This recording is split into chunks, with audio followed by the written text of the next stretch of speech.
There's a moment most people never talk about. It's quiet, no celebration, no dramatic announcement. You wake up one morning and check your bank account out of habit. Not panic, just habit. And for the first time in your life, nothing is chasing you. No bill that will break you. No expense that will corner you. No invisible countdown in the back of your mind. And what surprises you isn't the number, it's the silence. Because your brain finally stops screaming. Most people think wealth changes your lifestyle. They imagine better clothes, better homes, better experiences. And yes, those things can happen. But that's not the real transformation. The real transformation is psychological. When you don't have money, every decision carries weight. Not symbolic weight, survival weight. A simple choice: fix the car or delay it. Go to the doctor or wait. Take a risk or stay safe. Doesn't feel like strategy. It feels like exposure. Because when your margin for error is thin, mistakes aren't inconveniences. They're threats. Your brain adapts to this. It becomes hyper-aware, constantly scanning, calculating, preparing for impact. Money isn't an abstract concept at this stage. It's oxygen. You don't think about oxygen when you have enough.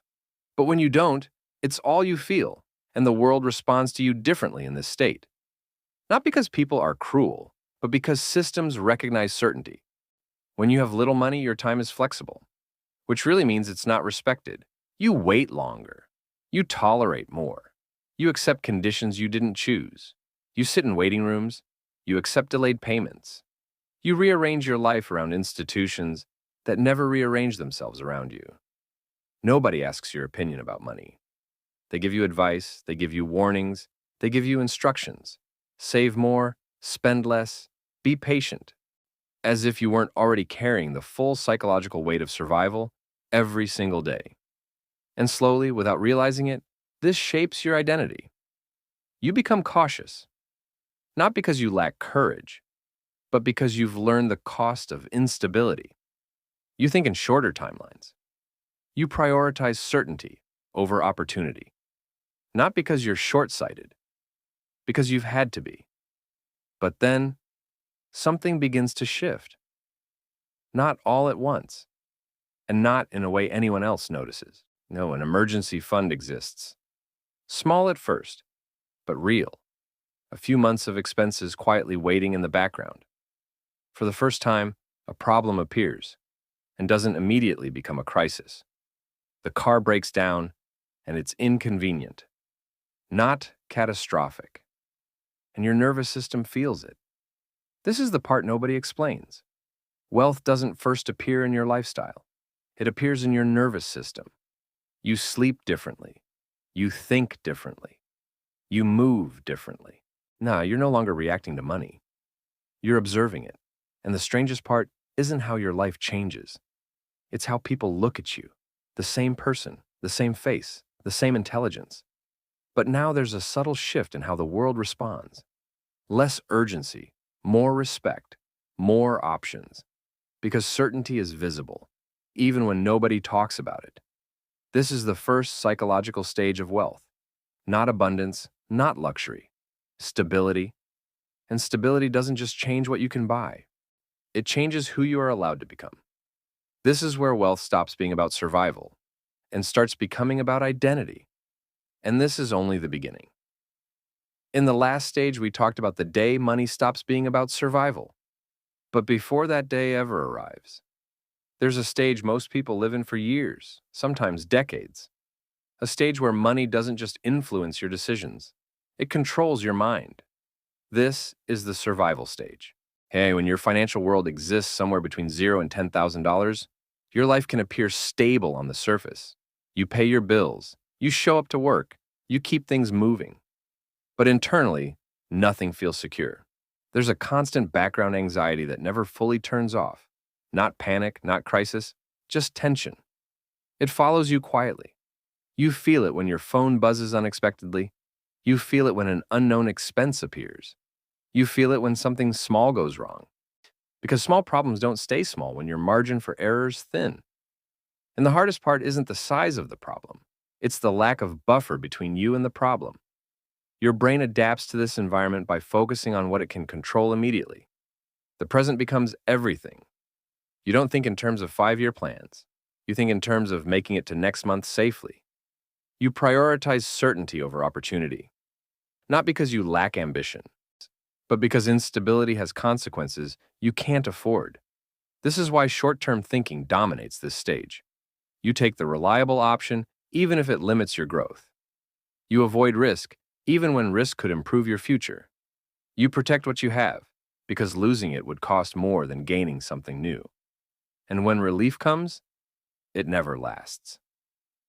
You get paid, and for a moment, your nervous system relaxes. The pressure softens. You feel normal again. But within days, sometimes hours, so the calculations begin again. Because the money isn't permanent. It's already assigned, already spoken for. Relief in this stage is temporary, and every expense feels like damage. Not dramatic damage, but erosion. You spend money, and part of your mind immediately starts repairing the gap it created. Recalculating, adjusting, compensating. Even necessary expenses carry emotional weight, because every dollar leaving reduces the distance between you and uncertainty. Over time, this shapes how you see yourself. You begin to feel fragile, not as a person, but as a position. Like your stability depends on external conditions staying predictable. Like your future isn't something you fully control yet. You become careful. You trade time for security, not progress. You show up consistently. You follow instructions. You protect the income stream that protects your survival. And the world notices this, even if nobody says it directly. Employers see your reliability, but they also see your dependence on the structure. They know you need the position, which means the position holds the leverage. Systems don't accommodate you. They filter you. If you miss deadlines, you pay penalties. If you lack reserves, you lose options. If you hesitate, opportunities move past you. The system rewards those with flexibility. And in survival, flexibility is limited. People respect your effort. They respect your discipline. They respect your willingness to work. But they don't fully respect your autonomy. They don't ask what you prefer. They ask what you can accept. And slowly, without realizing it, survival becomes your normal. This is the emotional truth few people admit. At this stage, you're not thinking about wealth. Wealth feels abstract, distant, almost irrelevant. You're thinking about relief, relief from pressure, relief from uncertainty, relief from the constant awareness that your life has very little room for error. You don't need luxury. You need breathing room. And this is where something important happens. Because eventually, if you stay consistent, even imperfectly, you begin to create distance between yourself and instability. Not wealth yet, just distance. A few $1,000s saved. A small buffer. Enough to absorb a mistake without collapsing your structure. And when that distance appears, something inside you changes before anything outside does. Your decisions slow down. Your nervous system softens. For the first time, money stops controlling every thought. And this is where the next stage begins. Not survival, stability. After survival, the first thing that changes isn't your lifestyle. It's your breathing. There's a subtle shift that happens when you realize a single mistake won't immediately destabilize your life. When an unexpected expense appears, and instead of panic, you feel inconvenience. This is the stability stage. Somewhere between $10,000 and $100,000, the money stops behaving like an emergency. It becomes space, not unlimited space, but enough. Enough to think clearly, enough to pause, enough to stop living entirely in reaction mode. The anxiety doesn't disappear. It lingers in the background. Like a habit your nervous system hasn't fully unlearned yet. You still check your balance. You still calculate. But it no longer feels urgent. It feels informational. You begin thinking in months instead of days. You consider how decisions today affect your position later this year. You notice patterns. You anticipate problems earlier. You prepare instead of recover. And this changes how you move through the world. For the first time, small risks feel possible.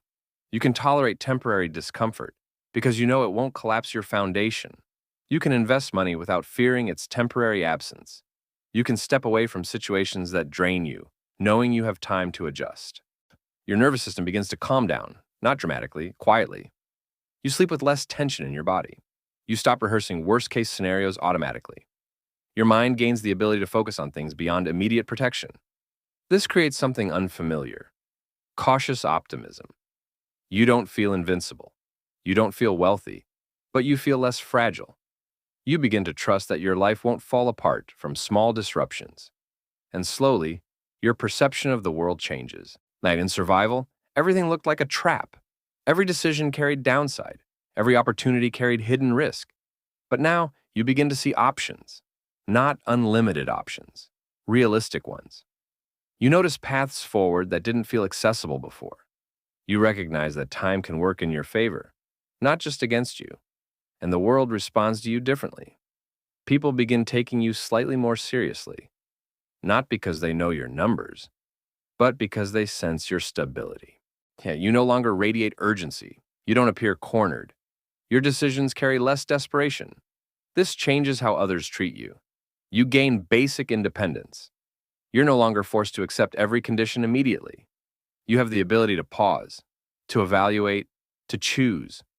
And for the first time, you can say no, not recklessly, carefully. You can walk away from something misaligned. You can delay decisions. You can protect your time in ways that weren't possible before. And this is a quiet form of power, not visible but deeply felt. Because this is the first stage where money stops shouting. It stops demanding your constant attention. It stops interrupting your thoughts. It stops controlling every decision from the background. Instead, it whispers. It gives you signals instead of commands. And in that silence, something new begins to emerge. Not just stability, agency. But stability does something even more important than calm your nervous system. It creates the conditions for momentum. Because once money stops controlling your every decision, it begins to serve your decisions instead. This is the stage where money becomes a tool. Somewhere between $100,000 and $300,000, the psychological shift is undeniable. Not because the number itself is magical, but because of what it represents. Distance, time, flexibility, scarcity. Thinking begins to fade.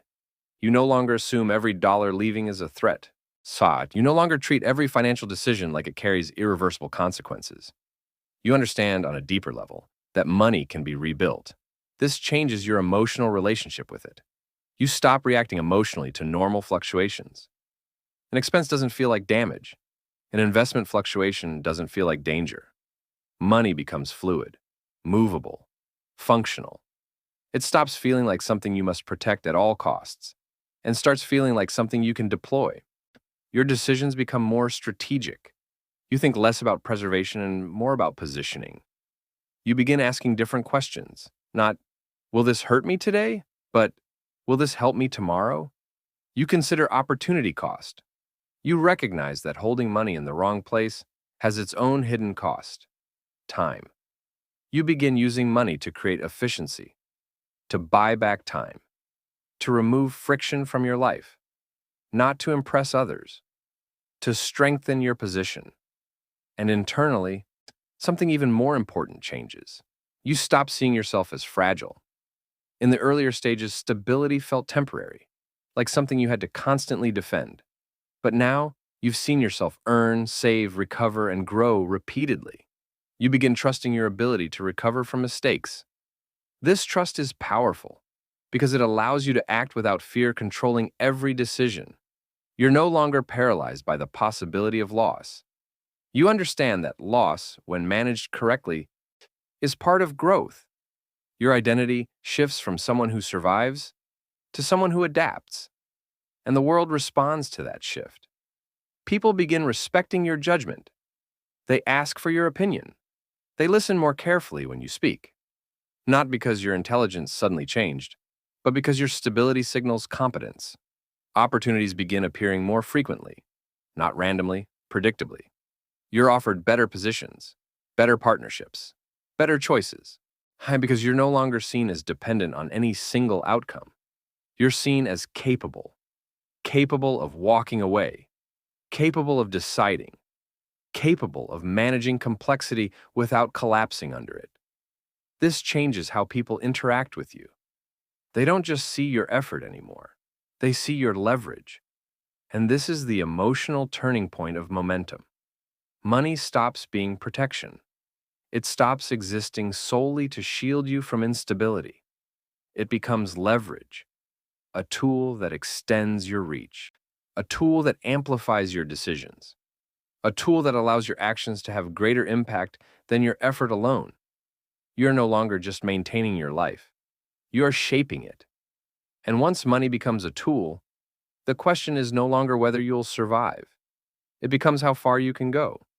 Momentum teaches you that money can move your life forward, but independence teaches you something even more powerful.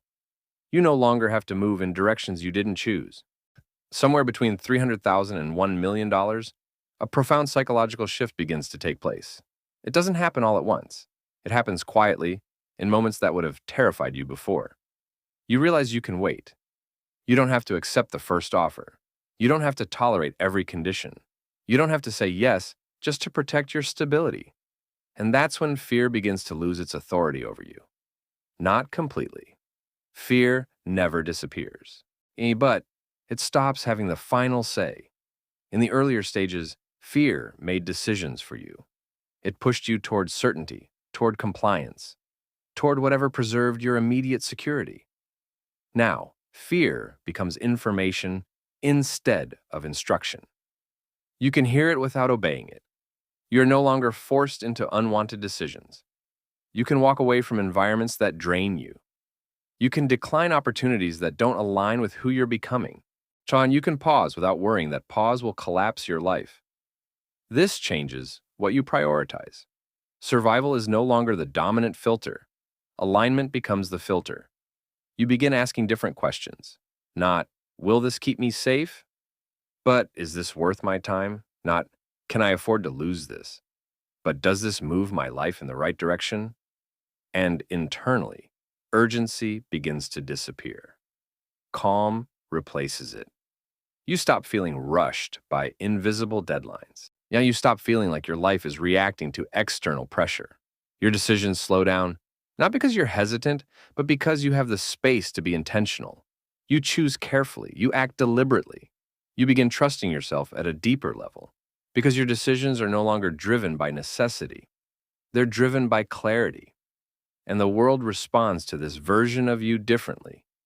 People treat you with more respect, often without realizing why. They become more flexible with you, more accommodating, more attentive to your time. Because independence is visible. It shows up in how you speak, how you decide, how you refuse. You are no longer seen as someone who needs the system to function. You're seen as someone who can function with or without it, and that changes everything. You're given more freedom, more flexibility, more space to define your life on your own terms. Your time becomes valuable, not just to you, but to others. No, because time at this stage is no longer something you trade for survival. It's something you protect. And this is the emotional truth of independence. You realize you're no longer trapped, not trapped by money, not trapped by urgency, not trapped by fear disguised as responsibility. Your life is no longer confined to the narrow path survival forced you to walk.